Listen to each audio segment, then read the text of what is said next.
Bonjour à toutes, bonjour à tous.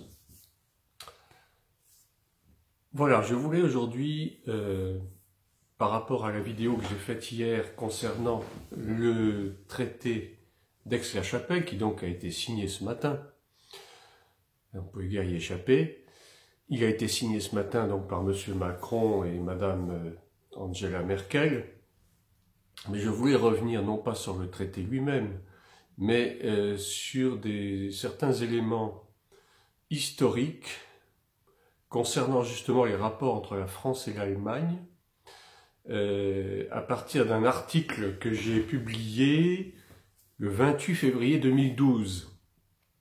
Donc vous voyez, ça fait déjà, ça va faire exactement 7 ans. Un article que j'avais intitulé « Non, Hitler n'est pas mort ». Alors évidemment, c'est un titre qui peut choquer. Bon, c'est un peu à dessein, mais pour démontrer effectivement que nous sommes en fait en train d'assister d'une façon, j'allais dire, plutôt cachée, mais néanmoins réelle, j'allais dire, à la résurgence d'une certaine forme de nazisme qui, mêlé à l'islamisme, forme une sorte d'entité hybride qu'on va appeler le nazislamisme. Et donc je vais vous parler de cela, et d'abord je vais vous donner quelques éléments historiques donc concernant un peu les relations entre l'Allemagne et la France depuis les deux dernières guerres. La France et l'Allemagne ont donc eu toujours des relations assez ambiguës. Elles étaient d'abord des sœurs ennemies, bien entendu. Il y a eu les deux guerres mondiales, il y a eu la Prusse, il y a eu enfin tout ce qui s'est passé auparavant. Et on ne peut pas dire que la France et l'Allemagne aient toujours été en bonne entente. Ensuite, ces deux nations sont passées à une sorte d'entente cordiale, d'abord initiée par le général de Gaulle et le chancelier Adenauer, déjà en 1958, puis par le président Pompidou et le président Willy Brandt en 1969. Ensuite, il y a eu le président Giscard d'Estaing avec Helmut Schmidt en 1974, le président Mitterrand et Helmut Kohl en 1982, le président Chirac et Gerhard Schröder en 1998, le président Nicolas Sarkozy et déjà Angela Merkel en 2007, et donc tout récemment, donc depuis ce matin, nous avons eu ce traité d'Aix-la-Chapelle qui a été entériné, signé entre M. Macron et Mme Merkel.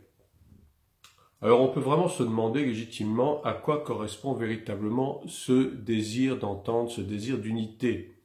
Est-ce qu'il s'agit véritablement et simplement d'oublier, entre guillemets, les périodes bien sombres de l'histoire traversée par nos deux pays, qui étaient ennemis autrefois et qui tentent à vouloir redevenir amis, mais on va voir dans quelles conditions, ou bien est-ce qu'il s'agit de réaffirmer une unité quelque peu factice, dirais-je, dont le seul but serait de consolider une mainmise sur le bloc européen? La question est posée. Ce qui est certain, c'est que l'Allemagne pèse très lourdement sur l'économie de l'Europe, et ça je l'avais déjà dit dans ma vidéo sur le traité d'Aix-la-Chapelle hier. Je n'étais pas rentré dans les détails véritablement, mais je n'avais fait qu'effleurer le sujet.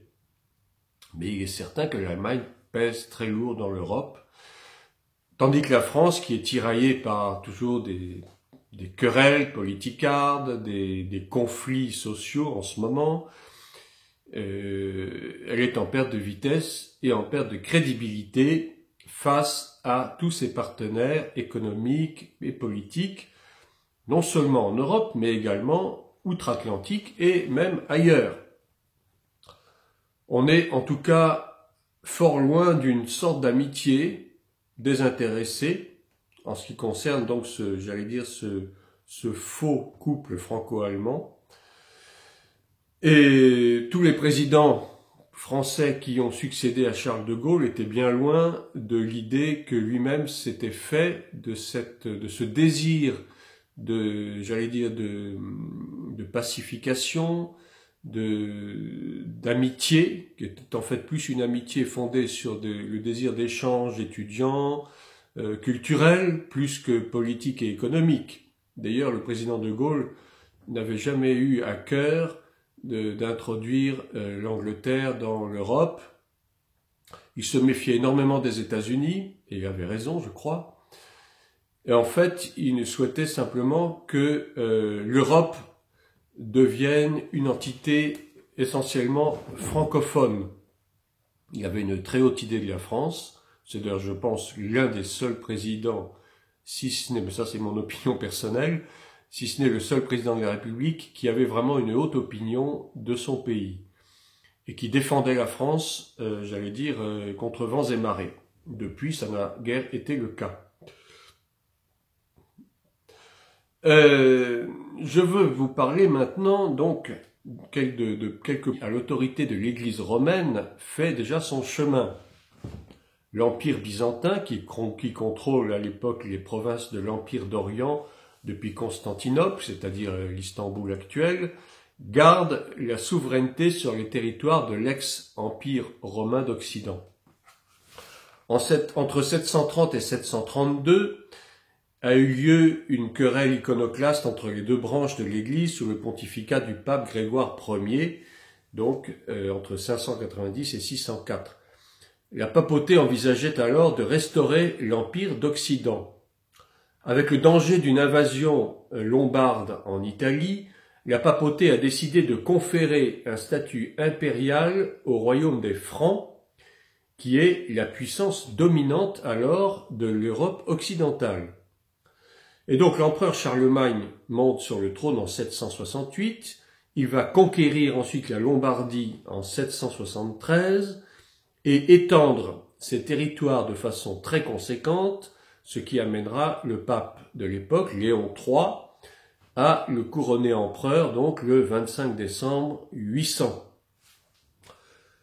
Le royaume franc oriental, qu'on appelle la Germanie, qui était à l'époque dirigée par Othon Ier le Grand, se révèle être la principale puissance en Europe.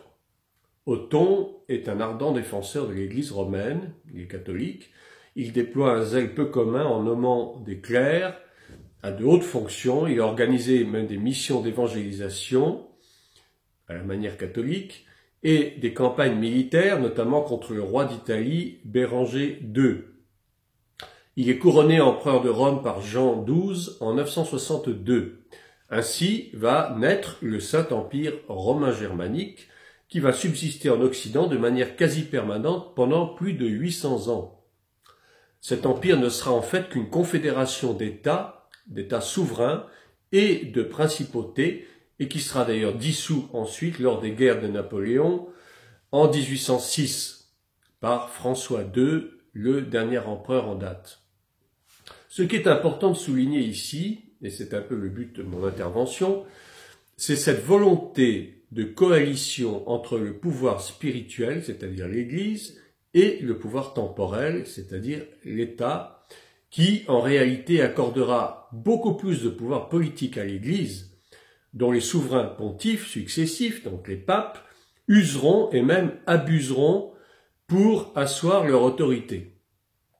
Il s'ensuivra des querelles quasi permanentes entre les empereurs et les papes, chacun désirant bien sûr s'ingérer dans les affaires des autres. Ainsi, au cours de la phase italo-germanique, l'Empire va jouer un rôle de premier plan dans la politique religieuse de l'Europe centrale. Une caractéristique de cette époque, c'est la lutte entre les papes, principalement Grégoire VII, et les empereurs, pour s'assurer le contrôle de l'Église. Après la réforme protestante, l'unité de l'Empire sera affaiblie en 1555 avec la paix religieuse d'Augsbourg, qui permet à chaque cité et État libre d'Allemagne de choisir entre l'adoption du luthérianisme et celle du catholicisme. La paix de Westphalie en 1648 mettra un terme à la guerre de 30 ans, mais surtout, elle fera perdre à l'Empire ce qui lui reste souveraineté sur les États qui la composent, et donc la France deviendra la puissance dominante en Europe. Parlons maintenant d'un personnage un peu ombrageux et cependant assez important. En 1950, un certain Richard Koudanov-Kalergi ou Kalergi, 1894-1972, qui est un penseur, un intellectuel si vous voulez, a été à la base de ce qu'on appelle la Pan-Europe. Et voici un extrait du discours qu'il tenait à l'époque, donc dans les années 50. Le chemin qui mène à une Europe unie, de l'Islande à la Turquie comme de la Finlande au Portugal, est encore loin. Des années passeront avant que nous puissions l'atteindre, d'autant que nous devons mettre nos meilleures forces au service de l'organisation strasbourgeoise afin qu'un jour tous les peuples d'Europe s'associent. À ce nouveau groupe d'États, autrement dit, il s'agit en fait de la France, de l'Allemagne, de l'Italie, du Benelux, donc à ce nouveau groupe d'États qui s'étend de l'Elbe aux Pyrénées, il était plus digne de le relier à l'Europe de la grande tradition et de lui donner le nom d'Union Charlemagne. Il s'agit ni plus ni moins que de la renaissance d'un empire carolingien selon des principes démocratiques, fédéraux et sociaux. Le temps est venu de mettre un terme à l'état de guerre entre l'Allemagne et la France, non pas par un traité de paix qui conduirait immanquablement à des protestations et à des efforts de révision, mais par une constitution fédérale qui fonderait la relation franco-allemande de l'avenir sur des lois et non sur des traités. On voit qu'il n'en est rien aujourd'hui puisque c'est encore un traité qui a été signé ce matin. Le moyen le plus adapté et le plus rapide serait la réunion d'une constituante par des élections généralisées pour élaborer une constitution fédérale. Ensuite, il a évoqué l'attitude, voire le rejet des anglo-saxons face à cette unité fédérale européenne. Et donc, Richard Koudanov-Kalergi a ajouté ceci: ce n'est que maintenant, avec la signature d'un pacte atlantique, que cette crainte est devenue sans objet depuis que l'Angleterre, l'Amérique et l'Europe s'associent dans un système de défense commun. La réalisation d'une fédération Charlemagne est pour cela dans les intérêts des Anglais comme des Américains. L'Union atlantique deviendrait une fédération à trois, avec l'Empire britannique comme pont entre l'Amérique et l'Europe. Alors ce discours, je l'ai trouvé dans un ouvrage de Pierre Hillard, donc un économiste assez connu et assez renommé, et j'allais dire très bien informé, un ouvrage qui s'intitule « La décomposition des nations européennes », ouvrage qui est paru aux éditions François-Xavier de Guibert. Alors, l'objectif avoué de Richard Koudanov-Kalergi consistait donc à unir l'Europe afin qu'elle puisse faire poids face aux grands, comme les États-Unis, l'ex-URSS et l'Empire britannique, tout en favorisant un rapprochement franco-allemand. À sa mort en 1972, à la mort de Richard Koudanov, Otto de Habsbourg a pris la tête de ce mouvement, entraînant une mainmise et une germanisation progressive de l'organisation pan-européenne. Ce fédéralisme humaniste, tel qu'il est prôné, implique nécessairement à plus ou moins long terme la perte de la souveraineté des États-nations, qui est synonyme de décentralisation et de régionalisme, c'est-à-dire on arrive petit à petit à un morcellement des territoires et une résurgence des particularismes culturels. Et tout cela va conduire inexorablement à une gouvernance mondiale telle qu'elle est prévue de longue date par les puissances financières du monde anglo-saxon. Sous des prétextes quand même assez fallacieux d'une réconciliation franco-allemande, et je dirais de fausses, entre guillemets, promesses de liberté et de prospérité, on est en train d'assister à une prise en main radicale de l'Allemagne sur les nations européennes, avec la bénédiction bien sûr des États-Unis, qui, on ne le répétera jamais assez, sont directement à l'origine de la construction du nouvel empire européen. messieurs Jean Monnet et Maurice Schuman, dont on a fait les chantres de l'organisation de l'Europe, en fait, n'étaient que des hommes de paille, des hommes de main à la solde des États-Unis, mais en réalité, ce sont bien les États-Unis qui sont à l'origine de cette idée formidable de construire, j'allais dire, les États-Unis d'Europe. Ajoutons à cela le rôle néfaste et néanmoins prédominant du Vatican, bien entendu, et on retourne immanquablement à un nouvel empire romain germanique qui étend chaque jour davantage ses tentacules, et on continue à le voir, bien entendu, avec ce fameux traité d'Aix-la-Chapelle. La majorité des textes qui régissent l'actuelle Union européenne vient d'Allemagne, ont été pensés et rédigés par des experts allemands et adoptés comme un seul homme par les instances européennes sans la moindre contestation.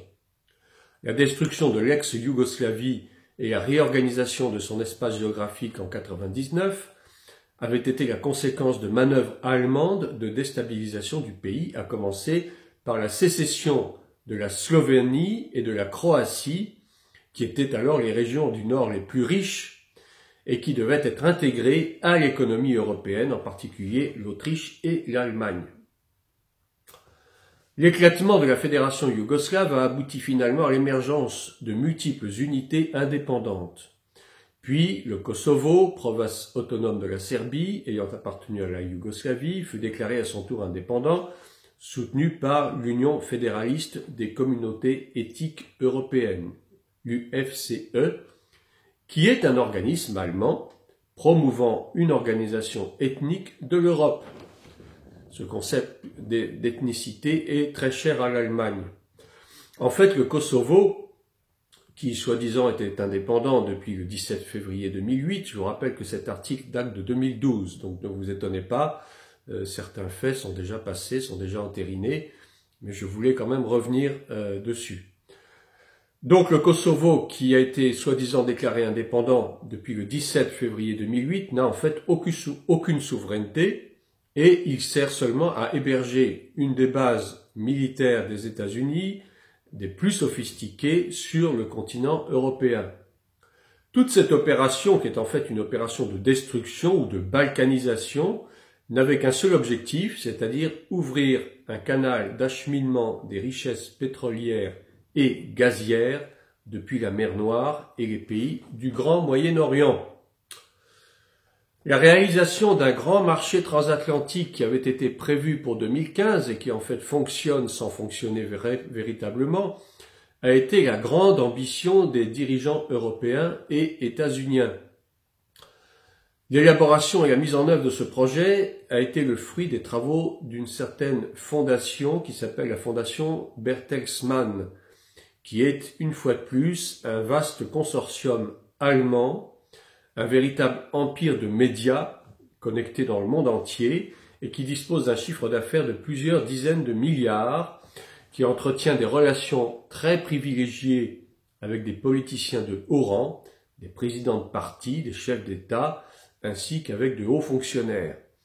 Cet empire siège dans des institutions et certaines commissions de l'Union européenne et influence tous les domaines de la politique, qu'il s'agisse de la Constitution européenne, de la formation d'une armée européenne, qui était donc, je vous le rappelle, à l'ordre du jour dans le traité d'Aix-la-Chapelle, on parle d'une armée européenne, ou de la privatisation dans les domaines de la formation et de la santé.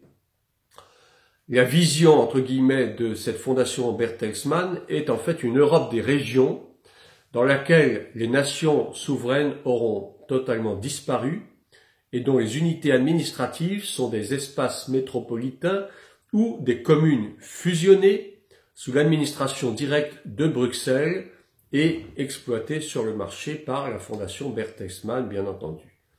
Les décisions démocratiques des citoyens ne seront bientôt plus qu'un souvenir, si encore on peut parler de démocratie à l'heure où je vous parle. Donc on le voit bien, à la lumière de tous ces petits éléments que je viens de vous donner, on voit que l'Allemagne joue effectivement un rôle crucial dans la construction de l'Europe, et ce n'est pas pour rien. Je vais vous parler maintenant de ce que je disais en préambule, le nazislamisme. c'est-à-dire la similitude entre le fascisme hitlérien et l'islamisme radical. Qu'est-ce que ça veut dire? On sait que tous les extrêmes sont dangereux, qu'ils soient de droite ou de gauche, peu importe.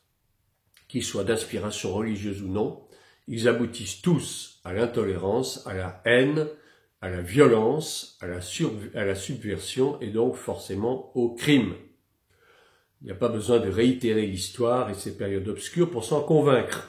Malheureusement, comme à chaque fois, l'homme ne retient rien de l'histoire et les mêmes graves erreurs se reproduisent de siècle en siècle.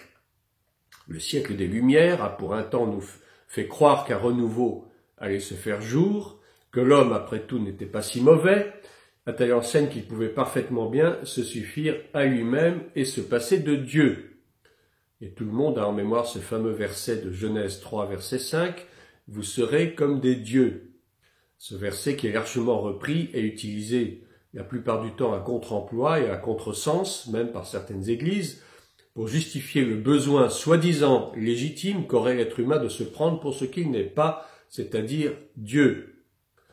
Mais alors, je pose la question, si l'homme est comme Dieu, pourquoi y a-t-il tant de massacres, de guerres et d'intolérance dans ce monde? L'homme ne serait donc qu'un mauvais Dieu, sanguinaire et violent.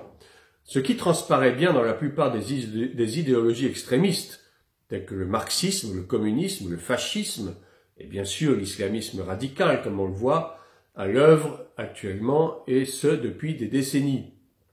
Alors aujourd'hui, il y a donc un nouvel ennemi qui est en train de se profiler, de se manifester, que j'appellerais le nazislamisme. Et ce n'est pas moi qui ai créé le mot, vous pouvez le trouver déjà sur Internet. Mais je voudrais quand même l'expliciter un peu pour ceux qui ignoreraient ce que c'est totalement. Donc le nazislamisme, donc composé des mots nazi et islamisme, est une entité hybride et qui est un croisement abominable de deux idéologies non moins abominables, inspirées bien sûr par l'enfer, c'est-à-dire le nazisme hitlérien et le fascisme islamique radical, personnifié par des officines comme le Hamas, le Hezbollah et autres, et financé par les banquiers internationaux, encouragés par certains gouvernements et services secrets, entre autres la CIA, et destiné à éradiquer tout particulièrement les juifs et les chrétiens de la planète, qui sont des obstacles majeurs à l'établissement d'un gouvernement mondial unique dont la seule ambition est d'asservir les populations et de les réunir sous une seule bannière religieuse, politique, économique et sociale. Mais ne nous cachons pas, ne nous voilons pas la face, le but ultime et caché de cette idéologie satanique est la destruction d'Israël, qui est la seule nation qui ose encore défier tous ses détracteurs, qui est forte de sa position stratégique au Moyen-Orient et qui est surtout détentrice des promesses divines qui font d'elle un peuple à part. Et je ne parle pas aussi des nombreuses richesses de son sous-sol qui attirent l'envie et la convoitise de beaucoup de nations. Israël, donc, centre du monde et proie des nations. Et là, je vais avoir droit à un certain nombre de commentaires insultants. Je m'y attends, mais bon, de toute façon, j'y suis habitué, ça ne me fait plus rien. Et de toute façon, ce n'est pas pour autant que je tairai la vérité. Donc, Israël, centre du monde et proie des nations. Je vais vous donner une citation d'un certain monsieur Motaki, qui a été, je ne sais pas s'il est encore, d'ailleurs ça m'intéresse pas trop, qui a été chef de la diplomatie iranienne. Voilà ce que ce monsieur raconte. Si chaque musulman jette un seau d'eau sur Israël, Israël sera anéanti, effacé. Aujourd'hui, la résistance islamiste dans cette région a fracassé la légende d'invincibilité du régime israélien. Cette phrase donc d'un diplomate, entre guillemets, musulman, montre à quel point la haine de l'islam à l'encontre d'Israël n'est pas malheureusement qu'une légende. On a eu aussi les déclarations d'un certain Ahmadinejad, donc président iranien, à propos de sa volonté de voir carrément Israël balayé de la carte et autres promesses et vœux de cet ordre. Mais tout cela n'est pas à prendre à la légère comme étant de simples provocations d'esprits dérangés.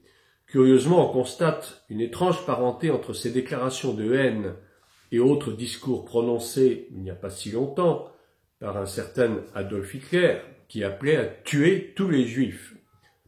C'est ce même Adolf Hitler qui parlait à cette même époque d'un nouvel ordre mondial. Mais enfin, ça date même pas de Hitler, ça a déjà été commencé. Le nouvel ordre mondial, on en parle déjà depuis Alexandre le Grand.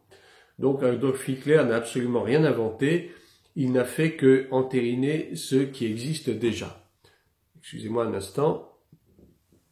Je disais donc que cette notion de nouvel ordre mondial ne date pas d'Adolf Hitler, et encore moins de George Bush Senior, qui se faisait fort de le faire accepter de gré ou de force au moment juste avant les attentats du 11 septembre.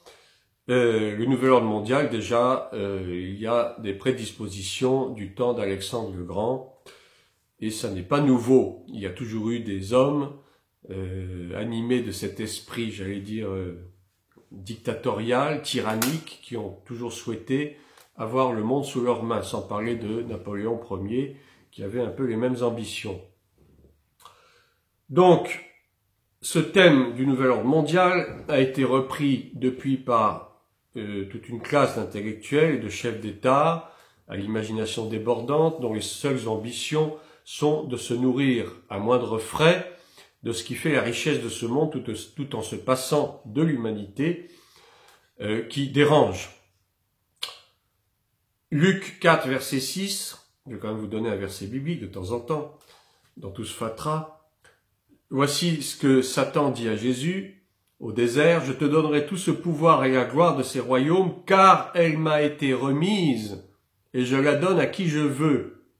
Si donc tu te prosternes devant moi, elle sera tout à toi. » Vous voyez, Satan, effectivement, a pris possession du monde depuis la chute au Gan Eden, depuis la chute de Ève et d'Adam. Satan est le prince de ce monde, effectivement. Et depuis, il n'a pas changé de tactique, elle est toujours la même. Le problème, c'est que ce n'est plus Jésus, son interlocuteur, qui avait le pouvoir de le contrer, mais ce sont des hommes avides et cupides qui ne pourront jamais lui résister, et c'est ce à quoi nous sommes en train, malheureusement, d'assister. L'islam, alors je dis pas, il y a des musulmans qui sont des gens bien. Je ne jette pas l'anathème sur les musulmans, attention à ce que je dis. Je ne veux pas non plus être traité de je ne sais quoi. Je n'ai pas dit que tous les musulmans étaient des islamistes, loin s'en faut. Mais je dirais plutôt que les islamistes sont tous des musulmans, du moins à la base. Donc l'islam, joint au nazisme, qui est en train de renaître, et particulièrement en Allemagne, on assiste à la résurgence de groupuscules néo-nazis en Allemagne, et ce n'est pas nouveau, depuis les années 70-80, c'est plus qu'évident. Et d'ailleurs, s'il n'y a pas qu'en Allemagne, il y a aussi dans les pays du Nord que ça existe, et ça existe également en France, bien entendu. Et surtout dans les pays d'Europe de l'Est qui étaient anciennement communistes. Il y en a également en Belgique, en Hollande, en Angleterre et même en Suisse. Donc ces mouvements extrémistes criminels se préparent à entrer en guerre contre les Juifs et les chrétiens. Et ces groupes sont très organisés et très hiérarchisés, et ils sont une partie du bras armé de ce gouvernement mondial qui est en train de frapper à la porte, et qui ne va pas demander qu'on lui dise d'entrer pour le faire. Et donc ces groupuscules sèment la haine et la peur, provoquant des désordres, des attentats, afin de provoquer un chaos social généralisé, et évidemment favorable à l'installation au pouvoir de l'Antéchrist. Curieusement, ces organisations ne sont pas ou peu condamnées, on en parle même pour ainsi dire, jamais dans les médias, ce qui démontre quand même une certaine complicité de la part de beaucoup d'organes gouvernementaux à leur endroit. La Seconde Guerre mondiale avait mis en scène 4 acteurs principaux en Europe, la France, l'Allemagne bien sûr, l'Italie et l'Angleterre.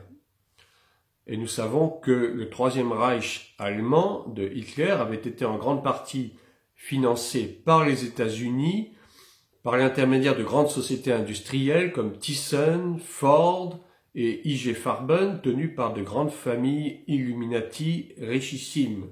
Entre autres, bien entendu, la désormais célèbre famille Rothschild.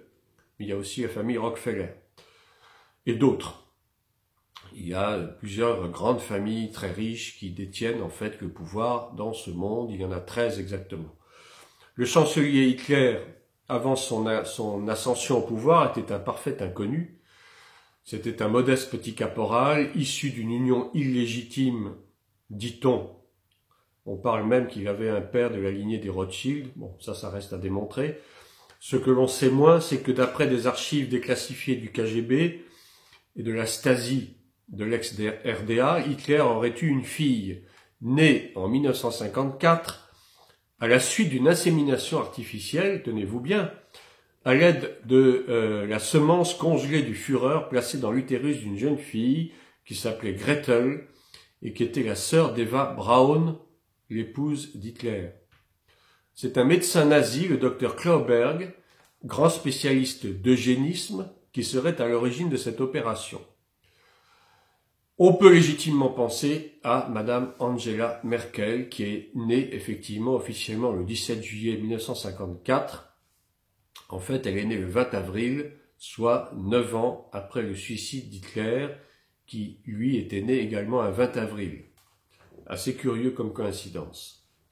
Dans la tradition des Illuminati, il est normal qu'il y ait des unions consanguines dans le but de produire une descendance fabriquée de toutes pièces qui perpétuera l'idéologie luciférienne, c'est-à-dire possédée par l'esprit de l'Antéchrist. C'est pourquoi il existe dans ces familles, à l'apparence extrêmement honorable, de nombreux cas d'inceste. Mais il est aussi possible d'obtenir par le truchement de techniques médicales d'insémination artificielle des héritiers de ces mêmes lignées, j'allais dire d'origine satanique, pour maintenir la race qui finit par donner des individus totalement dégénérés mentalement et spirituellement et tout à fait aptes à montrer la plus extrême cruauté et un égoïsme sans égal dans l'espèce humaine la plus vile et donc possesseur des gènes requis. Et je vous lis à ce sujet ce beau passage de Genèse 6, verset 2. « Lorsque les hommes eurent commencé à se multiplier à la surface de la terre et que des filles